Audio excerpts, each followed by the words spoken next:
Bonjour et bienvenue dans votre chaîne La Qualité Logicielle, la chaîne qui vous permet de livrer des logiciels sans bug. Aujourd'hui, on va voir comment récupérer des tweets avec l'API Twitter. Il faut savoir qu'il y a des prérequis avant de pouvoir voir cette vidéo. Tout d'abord, il faut lire notre article sur notre site web et pour pouvoir, ça vous donne des explications comment créer un compte Twitter pour le Twitter développeur et comment récupérer votre premier tweet. C'est un article qui vous permettra d'avoir la connaissance nécessaire avant de commencer dans cette vidéo. Autre chose, il faut avoir un peu les bases sur Postman. Et là, je vous laisse avec la vidéo qu'on a déjà fait sur la chaîne. Donc, tester les requêtes d'une API web avec Postman.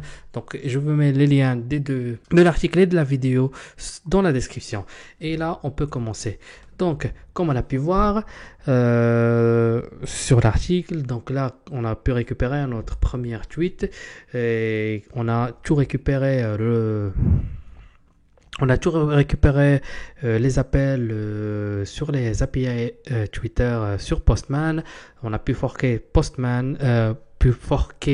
le programme, donc pour pouvoir l'utiliser. Donc là, comme vous voyez ici, Twitter API V2, on a toutes les API qu'on peut utiliser pour faire les appels vers Twitter. Donc là, par exemple, on va faire une utilisation assez simple. On va utiliser, par exemple, le get user par username, cet appel-là. Donc, pour avoir plus d'explications sur chaque appel différent, donc il faut vraiment partir ici sur le site de développeur plateforme de Twitter et là vous avez une description de tous les appels d'API qu'ils ont. Donc là par exemple là c'est pour notre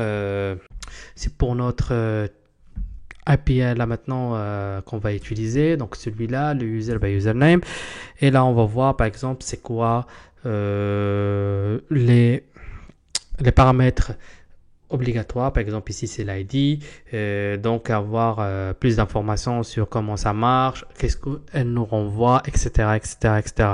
Donc le site développeur plateforme, là il a une description totale de toutes les API comme vous pouvez voir ici. Donc c'est nécessaire pour pouvoir utiliser les API Twitter. Là dans cette vidéo on va vous montrer quelques exemples, mais on va pas entrer dans les détails de toutes les API, les appels qu'on peut avoir sur les API Twitter. Donc là, ici, donc là, notre key primaire, ce sera le username. C'est, voilà, comme vous voyez ici dans la description, required, enter a single tweet username. Donc là, on veut dire simplement d'entrer le handle d'un compte Twitter pour pouvoir récupérer les informations. Donc là, on va faire le test sur Minecraft. Donc là, on va prendre Twitter. Donc ce compte-là, comme c'est un jeu sur Windows. Donc c'est un jeu un peu connu. Donc ça c'est le compte Twitter de Minecraft.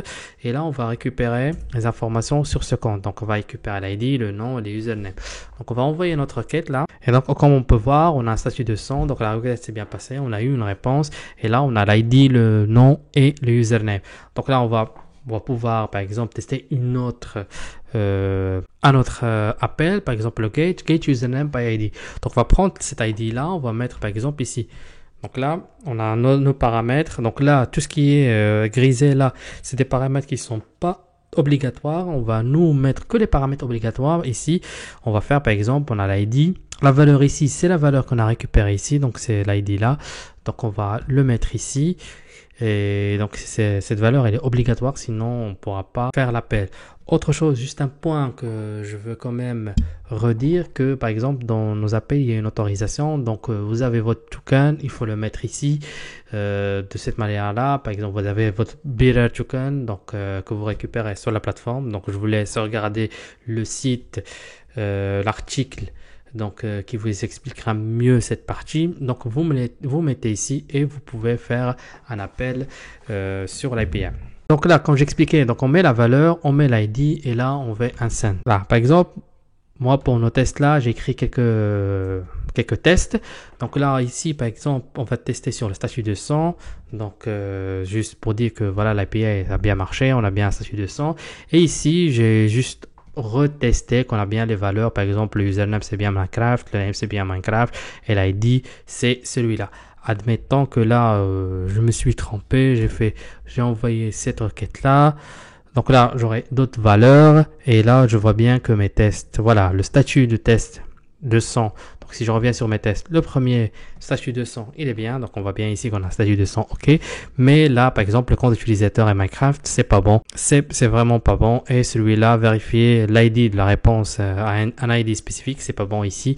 Donc ici aussi, j'avais fait un test pour mettre l'ID de Minecraft pour vérifier qu'on a bien l'ID qu'on a récupéré tout à l'heure. On a bien ici. Donc on peut par exemple mettre cet ID dans une variable globale. Par exemple, si on vient ici, on peut créer une variable globale ici et mettre cet ID là dans une variable globale et après faire une comparaison avec cette variable globale. Bon, c'est voilà un autre test qu'on peut faire. Mais là, c'est juste pour vous expliquer. Bon, voilà, si vous vous trompez sur la valeur et vous faites appeler un autre compte, là, vos assertions qu'on a fait ici, elles vont péter parce que c'est pas le bon compte. Donc, si là, on reprend celui de Minecraft, donc là, nos tests sont bons parce qu'on a vérifié bien que on appelait le Minecraft.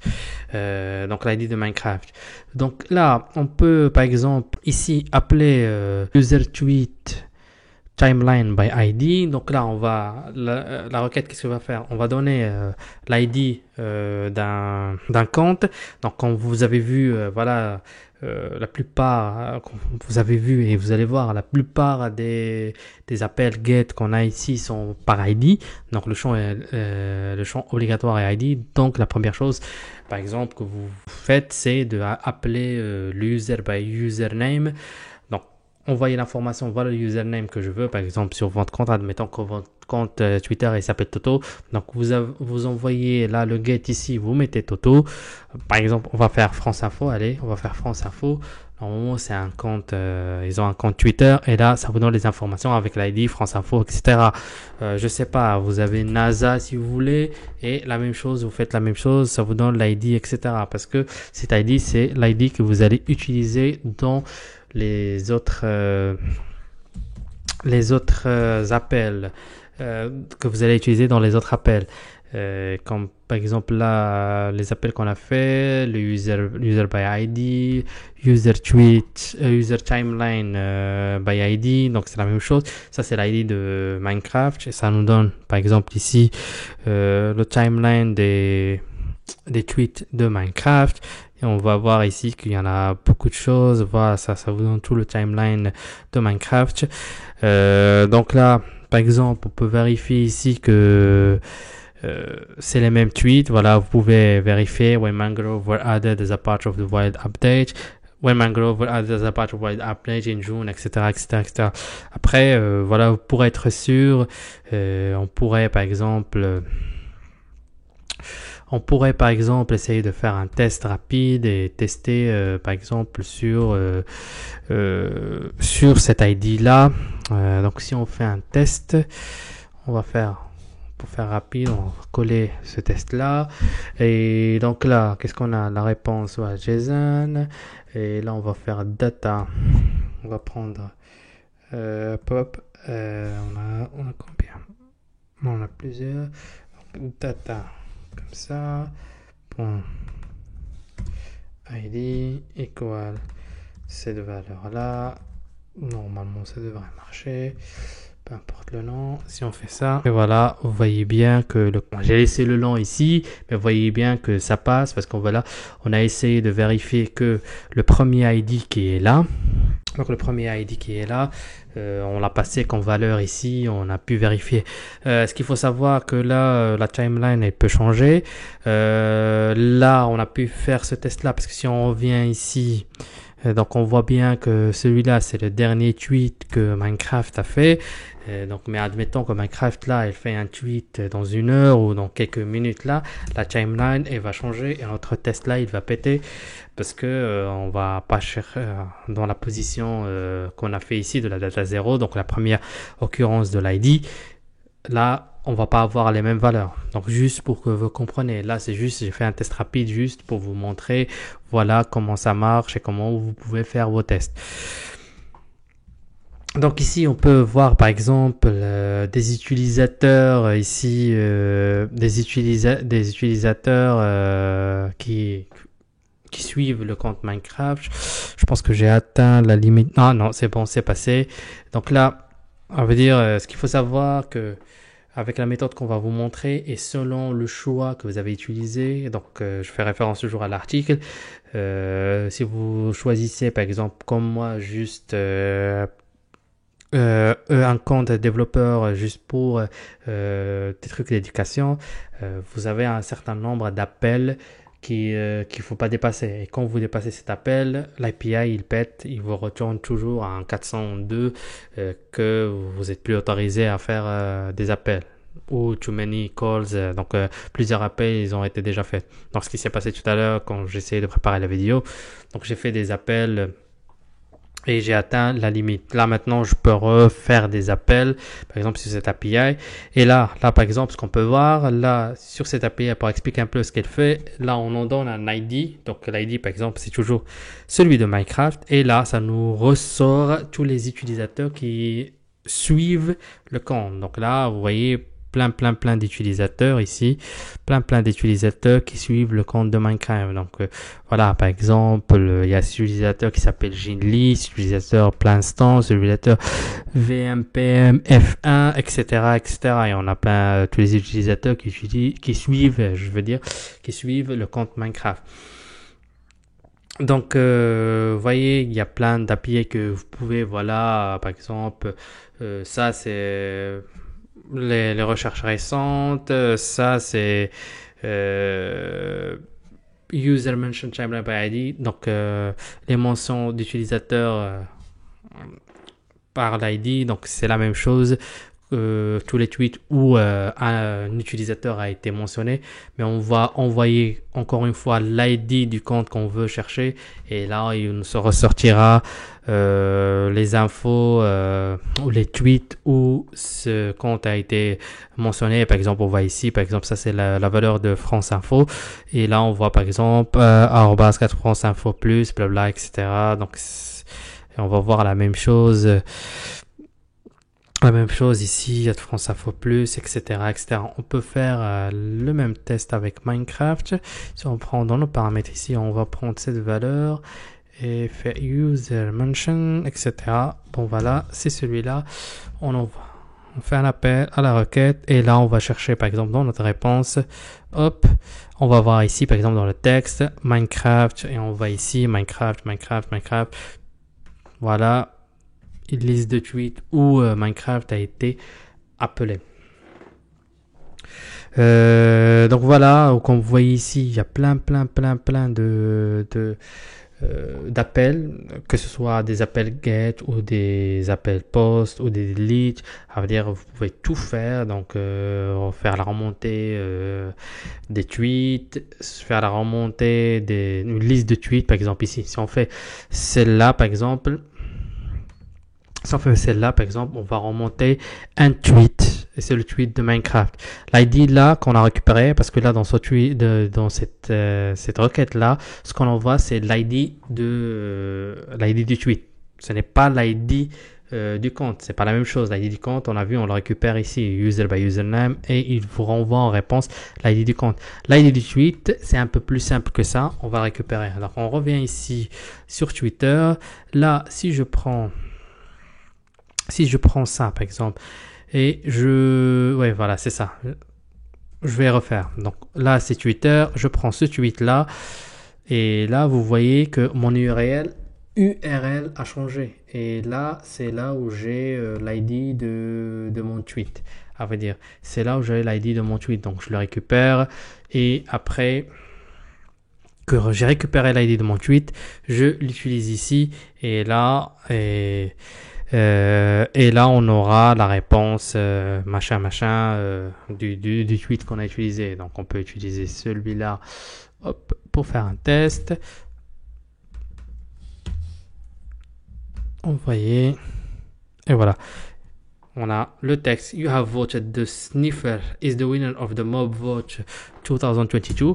On va revoir ici ce que Minecraft, le pinned tweet qu'on a sélectionné.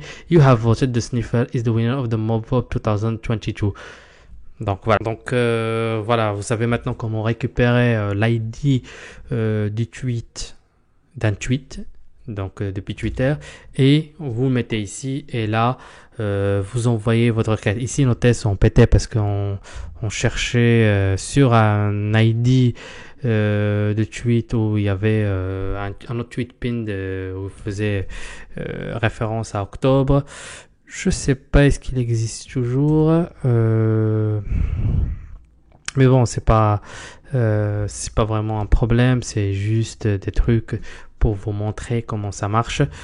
Donc et voilà, donc si on reprend notre test ici, le test de 200 il a bien marché. Ici on a juste vérifié que la réponse inclut bien un ID, donc on voit bien que la réponse inclut bien un ID. Et c'est la troisième, on cherche que la réponse inclut le mot octobre. On l'a pas eu, donc on peut vérifier par exemple, est-ce que la réponse elle contient le mot voted, et on fait, on voit bien que tous nos tests sont passés ici.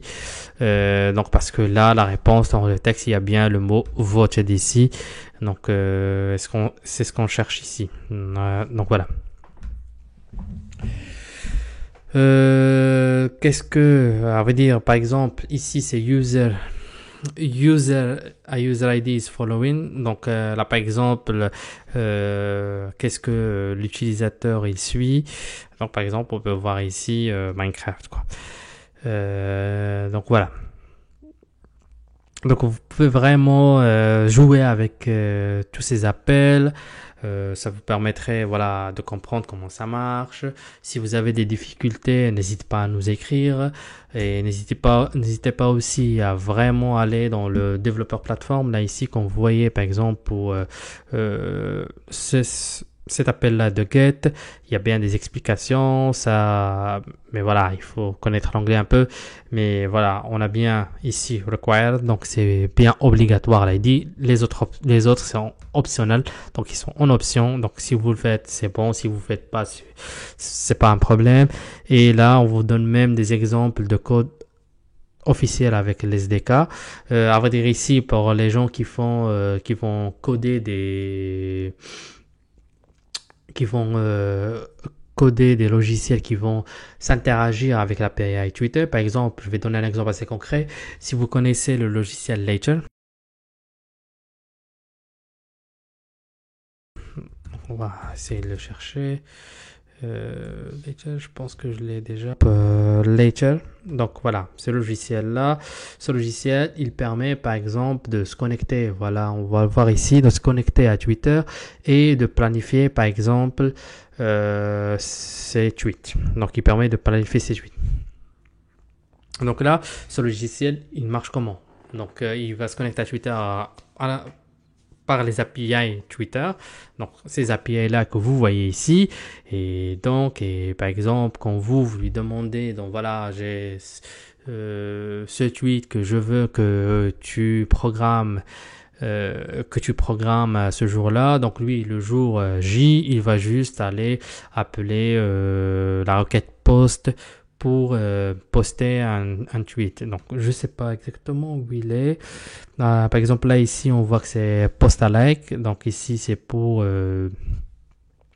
poster un like, ici pour faire un retweet. Bon, je vous laisse chercher, vous trouverez l'appel post qui répond vraiment à ce que je viens d'expliquer là maintenant. Il y a plein de choses ici, il y a plein d'autres trucs là, donc Twitter Developer, Twitter Hot1, Flow Test, etc. Il y a pas mal de choses.